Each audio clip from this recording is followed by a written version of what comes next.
Well, hello and welcome, and welcome and hello. I'm sorry, I was just trapped in a fortress of many waters. Been sentenced to a life sentence inside a fortress of solitude constructed purely of many waters. It's a bitter irony. You're thirsty. You're thirsty beyond any reason, surrounded by many waters, but oh, not a drop to drink, because it's just too much hassle to open up a mini water. You got to twist it off. You got to find a recycle bin. You only get one sip of water. It's really more trouble than it's worth. I'd rather just die in the desert of dehydration like a dog.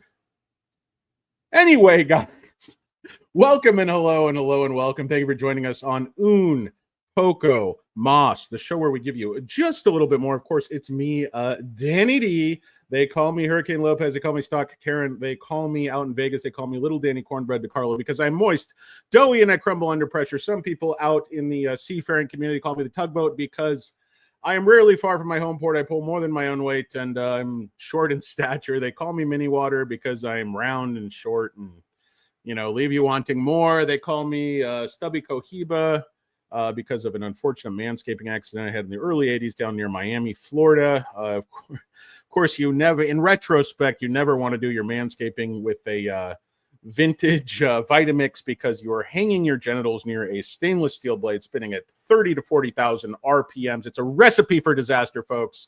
Suffice it to say, anywhere from Fort Lauderdale to Key West, they call me Stubby Cohiba or Stubby Macanudo, depending on your preference or depending on when I made up this idiotic bit. Oh, I can't even stand myself. I don't know how anybody watches this garbage. But be that as it may, looks like Nautilurker has a new toy. We have the great Nautilurker with us, greatest wrench. You see my Nautilurker hat, FinTech wrench, greatest wrench in the history of U-turd, FinTurd. That includes the Canadian FinTurd Mafia. Those uppity, wrenches over there. Of course, I'm a moderator on Tevis's channel. Definitely not a moderator on Roy's channel. Definitely not a moderator on Tanner's channel. Far too highbrow for my moderation tactics. I don't even know if they promoted the great Nautilurker or the great Alberto Bertiables for that matter. A man whose facial hair and goatee game is second to none, as we all know. Also a master of the wheel strategy. Somebody was asking me about the wheel strategy, about covered calls, all that stuff. Look up TJ the Wheel Deal. There's many other people who could, like I said, teach and explain it a lot better than I can. But covered calls, relatively simple concept. If you're trading stocks, picking individual stocks, you really should be able to understand what covered calls are. If you can't understand covered calls, you shouldn't be picking stocks. You should just, buy an index fund or let, financial advisor do the heavy lifting for you. Anyway, guys, my mouth really hurts from stupid surgery and just annoyed as hell today. So many, I don't know why. I just hate people. I hate society. I hate everybody. Love a few of you guys. I'm not going to tell you which ones, but I hate the rest of you. Anyway, so welcome and hello, guys. It's Un Poco Mas. It's me. It's Birdie. It's Nautilurker, the great J Money. Birdie blocking everybody, all these failed turds. Please, somebody block me so I can go home. But guys, we're talking CRISPR, ticker symbol CRSP. I'm just going to cut to the chase. This stock is very, very unique. If you start to add up the puzzle pieces and you start to look at the chart and you start to look at the players and you start to understand the percentages and you start to understand how heavily this is shorted and how irrational that short is and how there are just no shares available. I'm just going to lay out the evidence for you.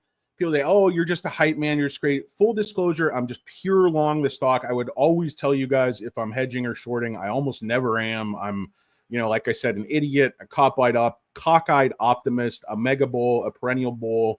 I'm bullish America. I'm bullish business. I'm bullish innovation. I'm bullish AI. I'm bullish gene editing. I'm bullish science. I'm bullish this audience. Okay, guys, I'm bullish Un Poco Mas. I'm bullish myself. I believe in myself, guys. I believe in this audience. You guys work hard. You pull on the rope. You want a better future. You're willing to sacrifice now, make a better later for yourselves and your family. And, I, for one, just salute you. The whole entire team at Un Poco Mas salutes all you folks. Thanks for watching, guys. Anyway, let's wrap this up. Leave on a high note. But anyway, so CRISPR, I'm going to lay out the evidence for you as quickly as I can. I'm going to do the chart first, and I've done this a little bit before. The great Savage of Wall Street is here. Thank you very much. I was really happy to hear Savage made some money on SMCI, that beautiful bull run, just 27. I mean, it's already gone to like 43 with NVIDIA earnings, you know, exceeding expectations. I think anyone's expectations, how they just continue to grow and continue to crush. SMCI should get a nice coattail run at tomorrow. Could be 45, 44, who knows? I mean, it could be even more because I think the stock's just grossly undervalued, but we're talking CRISPR right now. If you look at this blue channel, the algo started working on this stock in 2016. Okay, so this is a 10-year trend line. It tests to the bottom, it tests to the top. You see basically 4 major tests to the top, excluding this giant pump and dump. Okay, and then you see the algo running the bottom, another test here, another test here, here. You see how good this line is. It consolidates here all through late 2024, and then it breaks down a bit. This is exactly pretty much how SMCI and other stocks broke down. Everybody had a lot of fear around the election, came all the way back up, and then broke down. Now you see this other green wedge. It catches this peak way back here all the way in 2018 as resistance. And then it's been support here in this wedge once, twice, thrice, 4, 5, and then 6 right here as recently as the end of March, beginning of April 2025.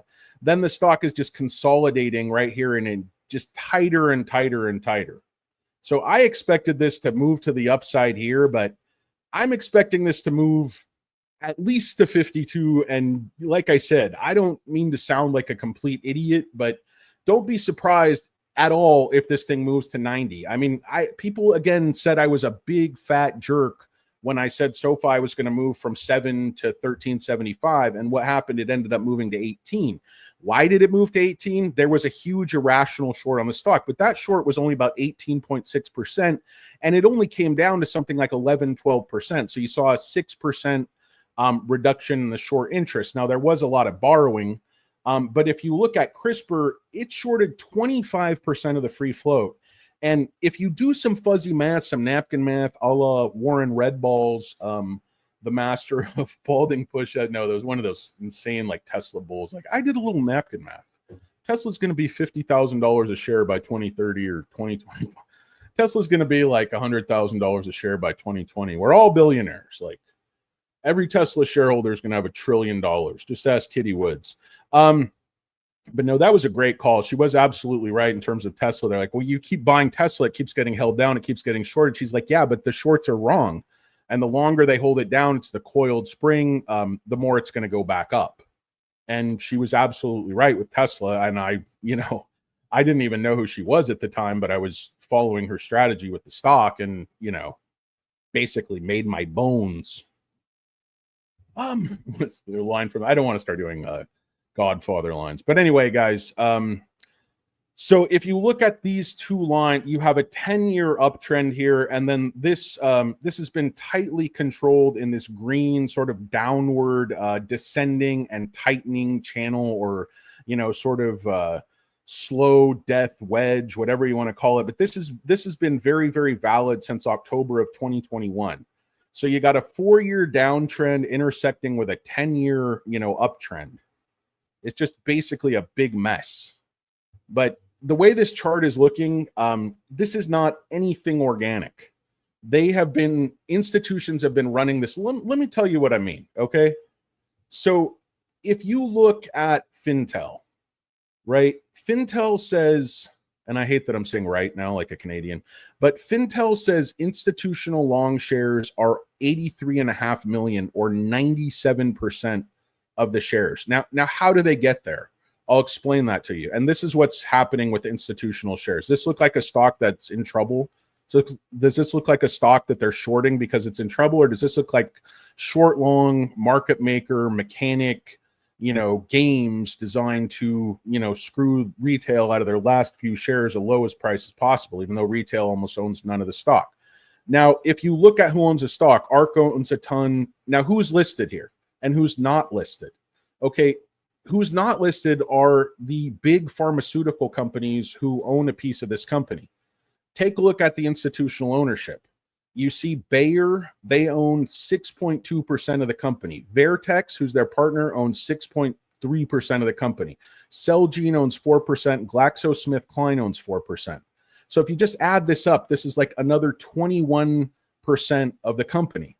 They're not considered institutional investors, okay, because they're not, they're not financial institutions. They're not subject to the reg. They're just public companies. They can invest their cash in other public companies or private companies, at their own discretion. So when you see this, 76%, that doesn't include, the 22% owned by those particular companies. So that's how, when you look at Fintel, you get up to this 97% institutional ownership. And I don't think it's really that high. I think it's probably realistically somewhere 90, 88, 80, 92, whatever it is. But the point is, if only these companies are not trading these shares, Bayer, GlaxoSmithKline, they didn't buy these shares on a whim to sort of swing trade them. They're not investing in like an IBD system. They're not day trading. Neither are the other players here. Neither is ARK. I mean, she'll sell on a huge pop, but her strategy is 5 years out. Just like my strategy is like glacial, biblical in times. Art of war. They're playing the short game. Anyway, what were we talking about? So if institutional ownership is truly 97%, then look at the short interest and look at these companies that own it. Look at these pharma companies that own this and tell me it's a joke. So looking at the short interest, they borrowed another 200,000 shares, another 600,000 shares yesterday. 24.5% of the free float is short. It says days to cover 10.46, shares on loan 24 million. Now look at Fintel. Look at the short interest here. This is extremely important. Okay, days to cover is up to 15.1. This was just 11 a few days ago. Here it was 14 yesterday. It's 15.1 today, because this stock doesn't trade like hotcakes. A relatively conservative, not an extremely liquid stock. It only trades 1.5-2 million shares a day. But this short is completely irrational. It has absolutely no rational basis. They didn't cover. They drove the stock down below 30 for 3 days. It was up as high as 210. They have all kinds of positive things going on besides that, believe it or not. I mean, you just saw them branch out from actually CRISPR gene editing into a completely different area, and they did so very, very cheap with this serious therapeutics deal. Multi-year collaboration, develop novel sRNA therapies, and this is for something completely different that they weren't even involved in. They only had to put up $25 million in cash, and they have about $2 billion in cash. And they have some super genius Nobel Prize people, steering the ship, and they know where to deploy that capital for maximum effect. Yes, guys, you see the ads. I'm a huge e-scooter fan. Fat old man running around on these 60, 70 mile an hour e-scooters. Terrifying, terrifying. It's like an elephant riding a tricycle. But anyway, you see the deal with Vertex. You see, a huge Pfizer having a huge failure in their program in terms of sickle cell. And you see the breakthrough with, the FDA approval, the very first FDA approval with CRISPR technology with the Casgevy, product. I know the adoption's been slow. They only had 60 million, et cetera, in sales, but they have plenty of cash to get through to profitability. And if you think the Vertex deal is going to be their only deal, all these other conventional companies are looking around at gene editing and, the conventional pharma companies, and they know this is the future, and they know how smart Vertex is. Vertex makes a ton of money. Just one of their sort of targeted therapies. I forget for which disease. I think it's for it's considered like sort of a niche disease. It's escaping me right now, but it makes $12 billion in revenue per year. Vertex is known very shrewd, very good management, very good at finding things that are going to make money. So all these other companies see this huge pipeline, that CRISPR owns 100% of all these other, products that they have, these potential treatments for cardiovascular disease, for refractory hypertension, AHP. I'm not even going to try to hepatic porphyria, undisclosed rare disease. And they have a bunch of other stuff in the pipeline, both ex vivo and now a lot of stuff in vivo. And other companies see they have no partner here. They take cash up front. They take major distribution partners. Vertex is not exclusive. They just have the one therapy. So they're going to get other major partners because they're the leader of the pack. They're actually winning this race. The market threw the baby out with the bathwater. They said all these gene editing stocks are crap. They're all going to go bankrupt. They're never going to get there. It's never going to get approved. But CRISPR's already broken through. And they have a ton of other stuff in the pipeline. And if you look at a stock where, 90+% of the shares are not really trading on the open market and the price action has been, a tightly controlled charade, a fugazi, if you will. I mean, just look at this thing, guys. This is not natural. This is not how stocks, tend to trade and tend to sell off. Just at this extremely controlled, flat down bubble designed to bleed options, designed to crush your testicles in a chipper, in a wood chipper. Oh, yeah, I would guess SMCI is making a nice move after hours. But this is just a setup. Looks very much like what they did with SoFi, just over a much longer period of time. Did it with so many other stocks. This looks very, very similar to the SMCI chart, not as extreme, but the same shorts are there. The exact same players are there. If you look at who's shorting it, it's Citadel, it's Jane, it's Wolverine, it's all the same, tiny dick all-stars you see on all these shorts. So they're trying to compensate for something. No, honey, if you want to see something short, let me destroy a great stock. Keep your eye off the balls, or the balls. All right, dear, you make a great living as a hedge fund manager, but you got a tiny wing. Thank you, dear. You're welcome, honey. Don't forget your lunchbox and your tiny wing. I don't know what's wrong with me, guys. Blame it on the pain pills.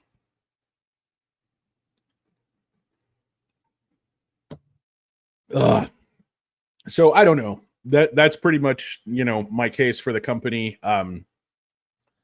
If you look at where the analysts are, some of these schmucks, if you look at the ones who drag this down, RBC, Clear Street, I don't even know. This guy sounds like he sells contact lenses. Then you have, Goldman is short long. Their analyst is low. But if you start to look at sort of the more recent calls, 86, 65, 75, 81, 105, 85, 79, 82, 47, 42.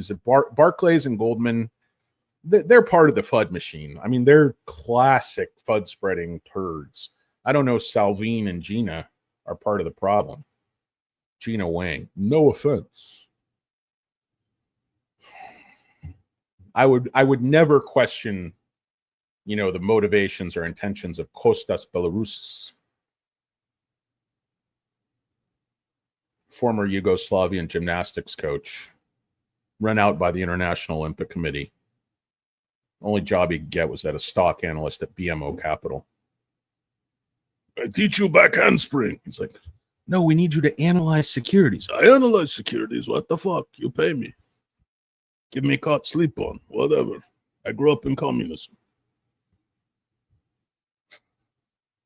Guys, this show is terrible. I invite you to tune out. But even, it just backs it up even more. I don't know how I got some thread in my mouth. I hope that's thread or a bug. Probably a piece of my surgical tooth. But anyway, probably just my tonsils. Don't worry about it. Anyway, guys, so institutional ownership on NASDAQ, again, it's the same thing. It's backing up exactly what's on Fintel. What's going on? I'm told Alberto and Lisa might need to get a room. We might need to pay for that room. as a group. But anyway, so this backs up exactly what it says on Fintel, exactly what it says on Vortex, pretty much what it says on Yahoo. I've checked like 20 sites for institutions. It all says similar thing. 75%, and then these pharma companies own another at least 20%. So I think retarders, in all honesty, only own a couple percent or maybe at the most 10% of this stock. So this algo hold, when it breaks, I mean, like I said, SoFi went from 18% short, down to 12% short or something. And that stock went from 7 to 18 in short order. This stock, is sitting 38, whatever it is. And it was at 210 and the short's at 25. And this is arguably a much more explosive type of growth stock than SoFi. Now, I would argue SoFi is a better company, a better investment, a safer investment. I have a huge position in SoFi. I have a relatively modest position in CRISPR compared to SoFi. I'm not saying it's not a lot of money. I don't want to trivialize anything because I don't put my money into something lightly. I don't care if it's, $1,000, whatever it is, very small, even a small tracking position. I don't like to throw money away. So, think about the short, think about the float, think about who owns it, think about what happens if there's some kind of catalyst, some kind of deal, some kind of partnership where there's a feeding frenzy on these shares and none of these institutions are parting with anything. And you basically have a bunch of, fat retail investors out in the Midwest who own, all the available float, and you have institutions clamoring for more shares. And then you have, 25% of the free, it's like, 20 million shares, 20 plus million shares, 21 million shares sold short, 25 million shares on loan. And you probably have 5 million shares trading. What do you think happens? SoFi went from 7 to 18. This stock could easily go from 38 to 150 to 100. You don't know. It could go to, look at what happened with Carvana. I mean, it's not shorted that heavily. I think Carvana was shorted like 35%. That stock, I thought that stock was a dead dog when it was like 8. Now it's like 350. It was one of the stupidest calls I ever made. I almost shorted the stock, but I'm a fucking moron. So tell me something I don't know. Am I right? Or am I right? Am I right? So anyway, the chart's telling me it's going to make a huge move up. The short is telling me it's going to make a huge move up. The cash position, the runway, the history of the company, their management, their team, their science. It just tells me they're winning the race. And it tells me they're going to be there. They're going to be their ex vivo. They're going to be their in vivo. They're going to get other drugs approved. Some of the stuff in their pipelines, by the very nature of what this is, it works. It corrects the genetic imperfection or whatever you want to call it, mutation. And it does it safely. And, they think it can do it permanently. The cost of each treatment is astronomical, but, they're willing to pay because a lifetime of care of some of these diseases can cost even, I think, multiple times what this treatment costs. Plus, think about the patient cover. Think about the quality of life of being completely cured of a disease versus managing the symptoms, your entire life. Oh, it's a mouthful, folks. But, like I said, I really like what Savage said here. He's like, hey, I saw your show, and I did my own research. And I know he's not just saying that. I know he did because he's not stupid enough to just take my word for it. Because I pick a lot of turds too. But everything I know, all the patterns I've seen, the way these short, long players operate, the way they run it, it's just like this. Sometimes they just pick the wrong one and they're late and they're lazy and they're sloppy and they just think they're going to get away with it because there's no catalyst.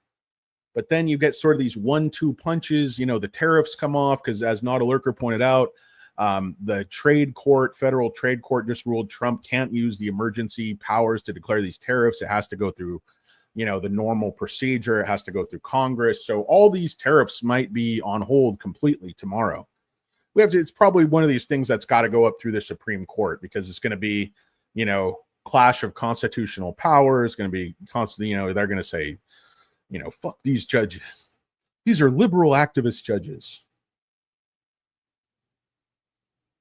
They should be driven out into the, New Jersey Ocean by Tony Soprano and thrown overboard with Big Pussy. I'm thirsty, Tom. Can I have a Coke?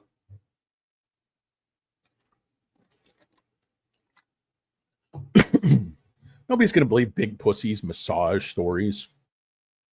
It's like the worst cover. If you're always wearing a wire, you get a bad back. I got a back brace. I got a back brace, Tony. What do you want me to do?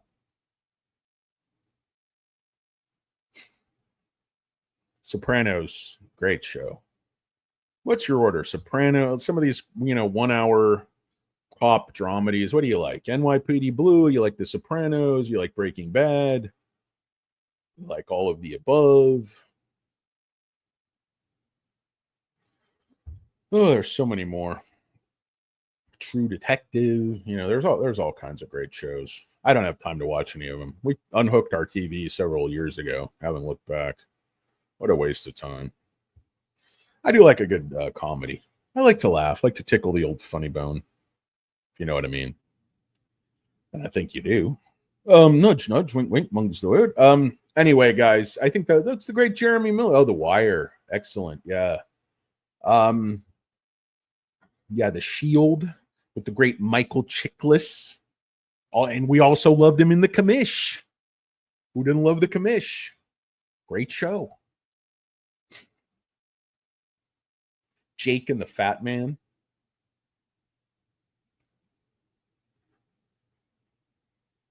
Carolyn, love it. What are you guys having? Some kind of argument, some kind of feud down here in the comments? It's actually nice because those comments on screen cover up the ads on Yahoo or whatever this is. CoreWeave. Somebody's talking about CoreWeave. Very popular right now. But yeah, guys, I mean, that's really all I had with CRISPR. Just put the pieces together for yourself. Look at the evidence, look at the pipeline, look at the fact that they seem to be first. They seem to be winning. They seem to understand the transition from ex vivo to in vivo, gene editing therapies is going to be, obviously a necessary step for their company, but there are going to be other ex vivo approvals, I think, first. The companies that just made the switch and said, hey, we're giving up on our ex vivo program, we're going all in vivo, I think they have to reset, and those therapies aren't going to be approved probably in a best case scenario if they're sort of restarting things for at least 10 years.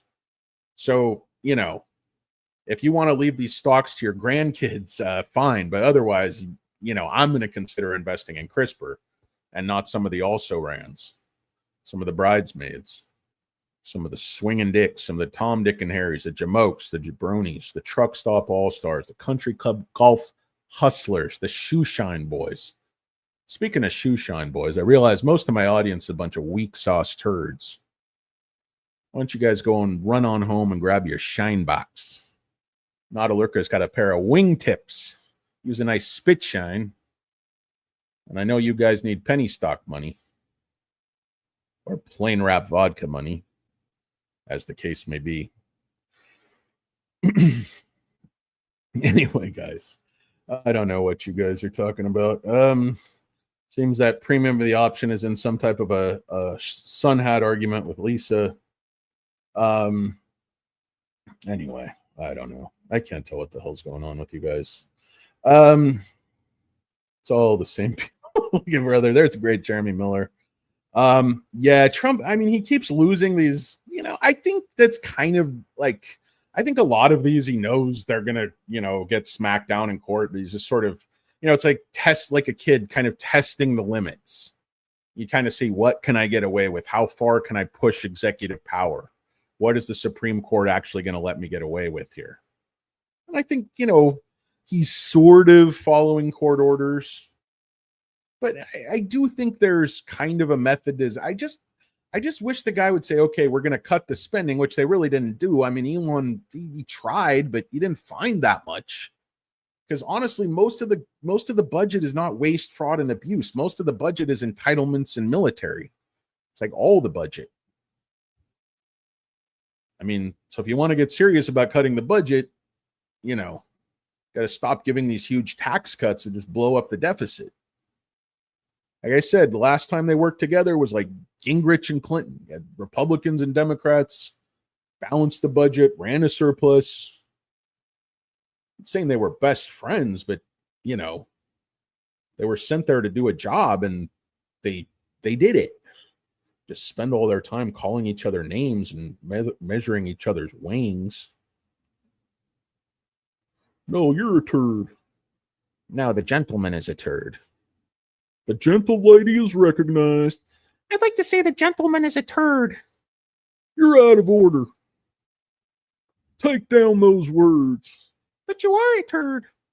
Well, you have a point. I am a bit of a turd. Have to consult Robert's Rules of Order. Yeah, if the gentleman, the chair, is a turd and the gentle lady points out that fact, she does not have to take down and strike those words. Thank you, sir. Reclaiming my time. I love these hearings. It's a bunch of name calling. Experts. So it's like, do you know Trump's a turd? He's like, I wasn't called here to test. You know, Trump's the best. He's like, I wasn't.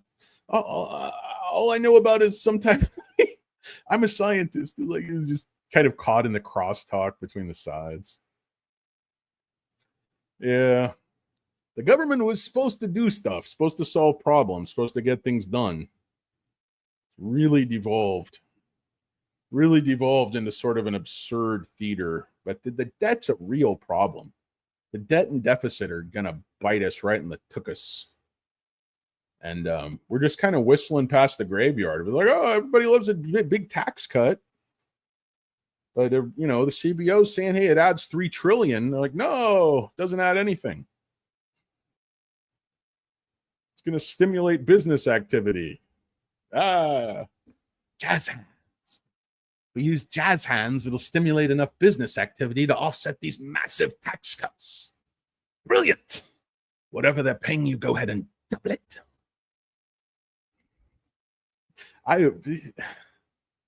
Guys, people believe anything. Get massive tax cuts, you get less revenue. It's just factual. I'm sorry. I like this. I like half of it. I like the spending cuts. I like getting our fiscal house in order. But man, I wish both sides could get serious and get to work. If you look at our discourse, you think, where trans people use the restroom is more important than our deficit and our debt in the national interest. And I assure you it is not. One is critical, one is divisive red meat. That in your day-to-day quality of life will be meaningless. But anyway, I digress. This isn't really a political show.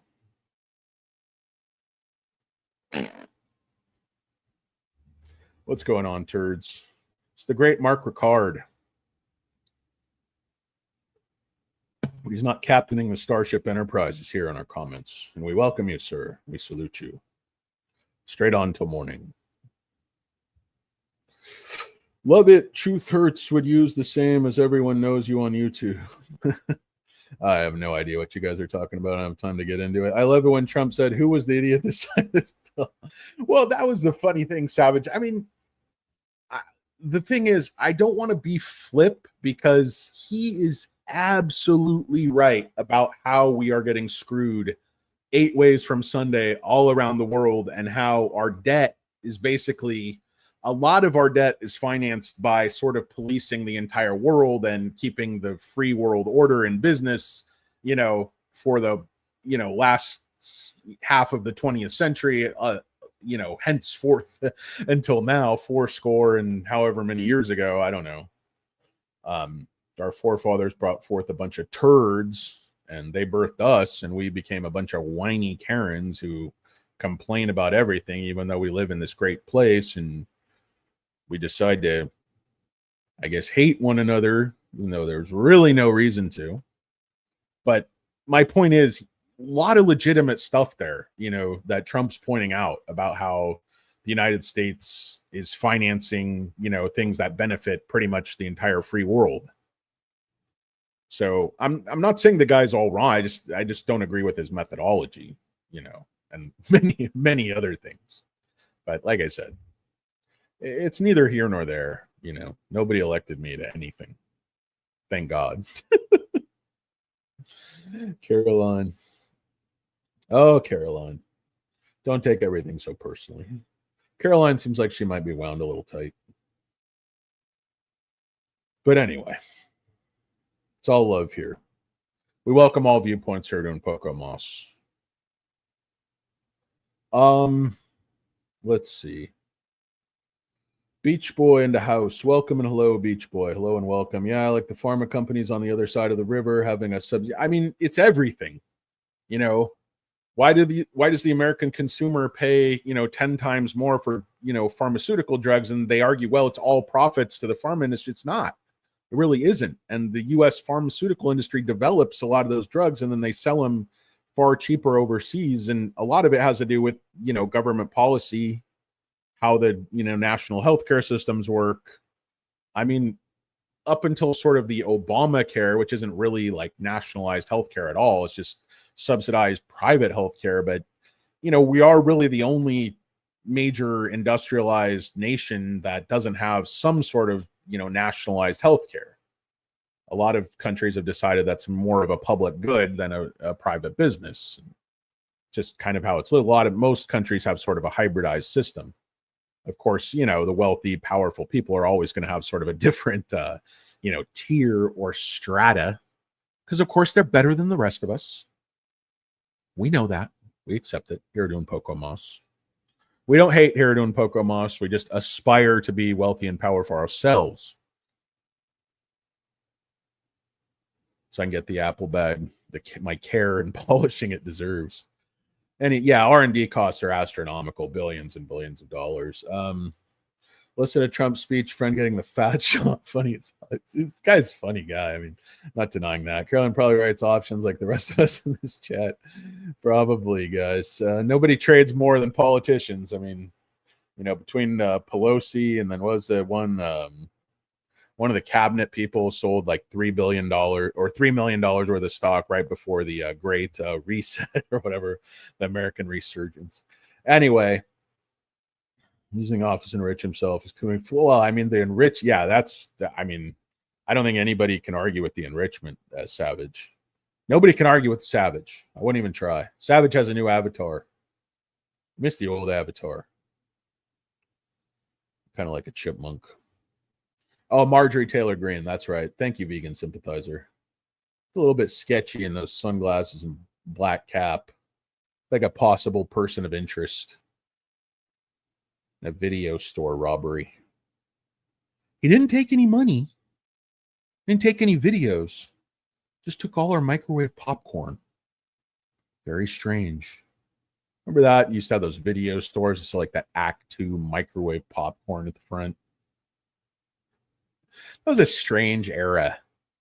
Like before that, you had video came over the antenna. And then after that, it comes over the internet. And they go out and get those like VHS tapes. Don't forget to rewind. You charge you an extra $1.50. Blockbuster. That was a funny South Park. Randy thought he was getting in on the trailing edge. I wouldn't say Obama was an idiot. I don't know. It's so easy. Like Savage of Wall Street just lobbing some grenades. Let's see. Whispering puppy. Anyway, guys, that's really all I had. I believe CRISPR is going to go to at least 52. I think it could possibly go to 90 and much, much higher. There's just no shares. And if you see massive demand for, they have to cover 20 million shares in all of a sudden 15 days to cover, almost nothing available. Institutional and pharma companies own the entire float. Insiders own a couple percent as well. I think I own the rest. Me and the Savage. Hey guys, appreciate you watching. Keep the world safe. I wish corporate hadn't raped you all these years. Oh man, corporate was raping me. I didn't feel a thing. Corporate as a tiny wang. No, I don't mean to make sexual assault jokes, guys. Poor taste. Apologies. Apologize to the children. SMCI is about to go much, much higher, vegan. All these things I'm talking about here, a lot of them are just much more amplified with CRISPR, but SMCI has much more upward pressure, much more catalyst stuff coming right now. The next couple of years, SMCI could easily go to 200, 300 or higher. Easily. Their sales are about to go absolutely bananas. BANANAS. Quote the great Gwen Stefani. Guys, I would like to say thank you so much, the great Nautilurker J Money and his bald head and his women's reading glasses, same kind my great Grammy wore. I would like to say thank you, the great Alberto Bertie Avilés, and I'd like to say thank you so much to the rest of you. It's been a pleasure and an honor serving you, and I will see you guys next time. Peace. I'm out.